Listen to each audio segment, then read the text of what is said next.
আপনারা সকলে যদি পরিলক্ষিত করেন তাহলে আপনারা কেউ বলবেন না যেখানে আমরা অযৌক্তিক বা কাউকে কটাক্ষ করে কারো ওপর কোনো চাপ দিয়ে আমরা এই দাবিগুলো নিচ্ছি, এরকম কোনো কিচ্ছু না। আপনারা নিজেই বিবেচনা করে দেখতে পারবেন, এটা আমাদের অধিকারের দাবি, সনাতনীদের অধিকারের দাবি। আচ্ছা, আপনি কি মনে করেন যে সংখ্যালঘুদের নিরাপত্তা দিতে সরকার ব্যর্থ? অবশ্যই ব্যর্থ।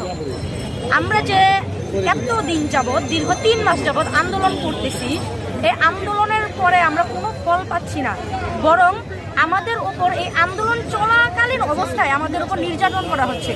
কালকে রংপুরের বিষয়টা যদি আপনি দেখেন, বাস দিয়ে যখন নাকি রংপুর সমাবেশে দলে দলে যোগ হচ্ছিল বিভিন্ন জায়গা থেকে, তো তখন একটি বাসের মধ্যে হামলা করেছে দুষ্কৃতিকারীরা যে তোরা আন্দোলনে যেতে পারবি না। নীলমোহন নামে এক দাদাকে মেরে একদম রক্তাক্ত করে দিয়েছে, কিন্তু উনি সেই রক্তাক্ত শরীর নিয়েও আন্দোলনে যোগ দিয়েছে।